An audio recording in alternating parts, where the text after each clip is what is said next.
Hello everyone, मेरा नाम है खुशबू श्रीकोटी और मैं खुशीनगर गढ़वाल उत्तराखंड से आज सुबह की ब्लॉगिंग कर रही हूँ मैं सुबह के 9 बजे से।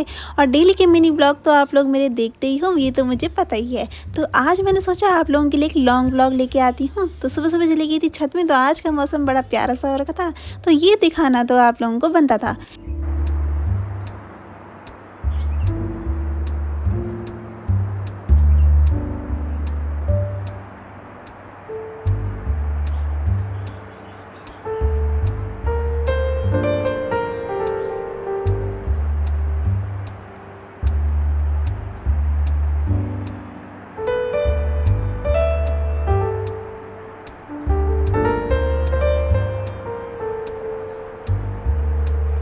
एक और चीज़ है आप लोगों को दिखाने के लिए, तो ये है आंवले जो कि हमारे घर पे लगे हुए हैं। हमारे घर पे बहुत सारे आंवले के पेड़ हैं और ये अलग ही प्रकार की वैरायटी है।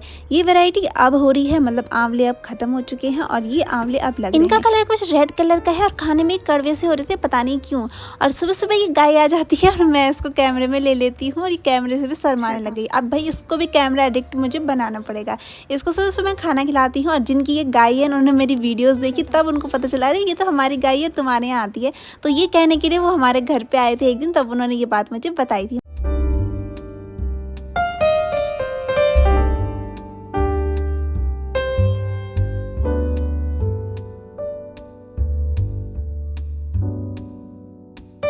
मेरी यूनिवर्सिटी मेरे घर से 5 किलोमीटर की दूरी पे है और मैं पढ़ती हूँ HNP सेंट्रल यूनिवर्सिटी में, जो कि श्रीनगर गढ़वाल उत्तराखंड के चौरास कैंपस में है। यहाँ पे 2 कैंपस हैं, बिरला कैंपस और चौरास कैंपस।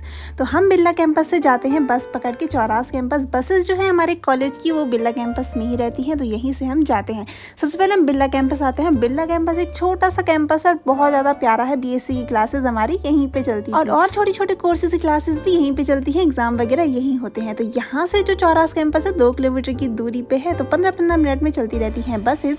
2-3 घंटे ही चलती हैं सुबह और इस वजह से कभी कभार मेरे को लेट हो जाता है। आज हम गए 10:30 बजे वाली बस में, जो कि लास्ट बस होती है। और आज भी मैं लेट हो गई थी क्योंकि मेरा घर थोड़ा सा दूर है, तो इस वजह से लेट हो ही जाती है। तो जब हम यहाँ पे पहुंचे तो हमें पता चला कि हमारी दोस्त तो बस में बैठी ही नहीं और हमारा हो गया दिमाग खराब किया। वो हमें बहुत ज़्यादा डांटेगी यार। और यहाँ पे हम उसका वेट कर रहे थे कि दूसरी बस काश आ जाए।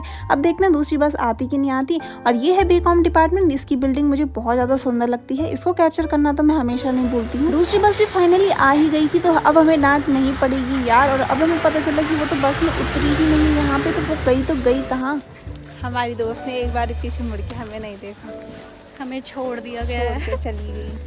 और अभी हम घूम रहे हैं यहाँ पे। मैं बताती हूँ आखिर हुआ क्या। ये है हमारा मैथ्स डिपार्टमेंट। तो हर डिपार्टमेंट में बस नहीं रुकती है, बस का एक स्पेशल स्टेशन है जहाँ पे बस रुकती है। तो कभी कभार मैथ्स डिपार्टमेंट में रुक जाती है। और मेरी दोस्त ने सोचा कि हम सब क्लास में चले गए और वो चली गई क्लास में, वो वहीं पर ही उतर गई और हम कर रहे थे उसका वेट। इस वजह से हमने अपनी एक क्लास छोड़ दी कि अब भाई अब क्लास में जाएंगे तो डांट पड़ जाएगी, क्योंकि आधा घंटे की क्लास तो हो ही चुकी थी। तो इस वजह से हम नहीं गए। तो मैं आपको बता दूँ ये हमारा लास्ट टाइम, यानी कि 3-4 महीने ही हमारे कोर्स के लिए बचे हैं, MSc के लिए।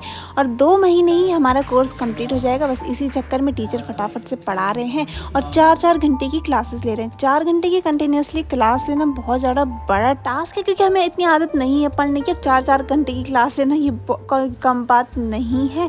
तो उसके बाद हम 4 घंटे की क्लास लेने के बाद हम निकल जाते हैं अपने कैंपस में, क्योंकि बस आने का टाइम नहीं हुआ होता है। मैंने बताया था 15-15 मिनट में बस आती है। ये है हमारे कॉलेज का ऑडिटोरियम और ये है हमारी यूनिवर्सिटी का ऑडिटोरियम। मेरी बहुत ज़्यादा बड़ा है। जैसे एनुअल फंक्शन वगैरह होते हैं ना, तो इसी में ही होते हैं, कोई भी प्रोग्राम वगैरह होते हैं। और यहाँ पे फोटोज़ वगैरह बहुत मस्त आती है। यहाँ पे है एक ग्राउंड, तो हम यहीं पे बैठ जाया करते हैं धूप सेकने के लिए। और चौरास इतना ज़्यादा गर्म है ना कि यहाँ अभी से ही इतनी गर्मियाँ होने लग गई हो भाई, हमारा तो बहुत हो गया है यहाँ पे दिमाग खराब। अब पता है क्या हुआ, जितने फिजिक्स डिपार्टमेंट के बच्चे थे वो बोल रहे थे तुम यहाँ पे धूप में क्या कर रहे हो, क्योंकि सच में यहाँ पे इतनी गर्मी हो रही है। और हमारा उत्तराखंड ऐसा है ना कि अभी यहाँ पे गर्मी पड़ना बिल्कुल भी पॉसिबल नहीं है, लेकिन चौरास में बहुत ज़्यादा गर्मी होती है। और हम यहाँ पे बैठे हुए थे धूप में, क्योंकि ऐसा हुआ कि हमारा जो क्लासेस थी बहुत ठंड में चलती हैं, तो इसलिए हम बैठे हुए थे।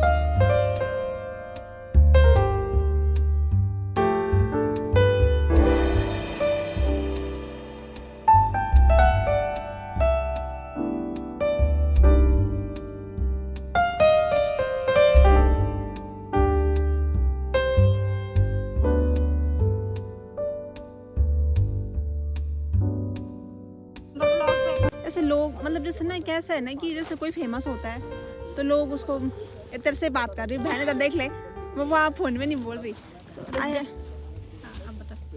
आजकल की सच्चाई है, जैसे कि कोई फेमस हो रहा है ना, कैसे भी, तो बस उसका इंटरव्यू लेने लग जा रहे हैं, वो पूछने लग जा रहे हैं किया ही क्या उसने अपनी लाइफ में। मुझे तो समझ में नहीं आया। और बहुत सारे टीचरों ने भी बोला जो IAS की तैयारी कराते हैं कि ये सोसाइटी का फेलियर का एग्जाम्पल है, सबसे बड़ा एग्जाम्पल है फेलियर का, और हम लोग उसको इंटरव्यू लेने जा रहे हैं कि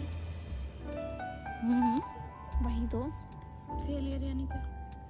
अरे मतलब कि देख, उसने एरोनॉटिक साइंस उससे कर रखी थी ना, इंजीनियरिंग, तो वही तो कि कितना बड़ा कर सकता था वो, समाज के लिए कितना कर सकता था वो।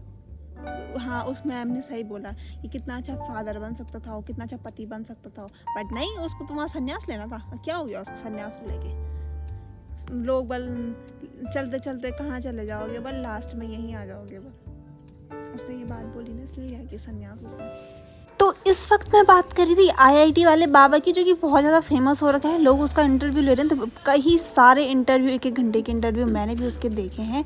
तो इसी टॉपिक में मैं अपने दोस्तों से बात कर रही हूँ कि ये चीज़ सही है गलत है, क्योंकि ना मुझे ऐसे नॉलेजेबल चीज़ें पढ़ना, यानी कि हर कंट्रोवर्सी में घुसना ना, मुझे पता नहीं क्या ही पसंद है। और अपना विचार रखना ना लोगों के सामने मुझे बहुत पसंद है कि ये चीज़ गलत है, ये चीज़ होनी चाहिए, क्योंकि एज अ ह्यूमन हमें करना चाहिए। इससे क्या होता है कि नॉलेज भी बढ़ता है और इंसान को ना अपनी कन्वर्सेशन स्किल भी डेवलप होती है कि लोगों को बताना चाहिए कि हमारे विचार कैसे। इससे हमें पता चलता है कि हमारी नॉलेजेबल थिंकिंग किस टाइप की है। तो मैंने इस चीज़ को ये बताया है कि जो IIT वाला बाबा है वो अच्छा इंसान बन सकता था। संन्यास लेना गलत नहीं है, लेकिन ये बोलना चाहती हूँ कि इतना पढ़ लिख के वो इस देश के लिए कितना कुछ कर सकता था। भले ही वो संन्यास लेके भी ज्ञान देगा लोगों को, लेकिन वो एरोनॉटिक साइंस इंजीनियरिंग करना, यहाँ पे वो इंडिया के लिए कितना कुछ कर सकता जब वो इतना नॉलेजेबल इंसान था। मेरे बोलने का मतलब ये है कि यार आप लाइफ में आए हो तो कुछ करके जाओ, मुझे ऐसा लगता है। और खैर जो भी है, ये कंट्रोवर्सी तो चलती रहती हैं। तो हमें आ गई थी, हमारी बस मिल गई थी, तो मैं बस में बैठ गई थी और ये बहुत ज़्यादा व्यू एंजॉय करी थी। कैंपस का व्यू ऐसा लगता है ना जैसे हम देहरादून या अलग सिटी में आ गए हों, क्योंकि ये पहाड़ों से बिल्कुल हट के। मिलते हैं अगली नई वीडियो में, और अगर आप लोगों को मेरी थॉट्स पसंद आएंगे कमेंट करके ज़रूर बताना। मिलते हैं अगली नई वीडियो में। वीडियो पसंद आएगी, चैनल को लाइक, कमेंट, शेयर और सब्सक्राइब ज़रूर करिएगा।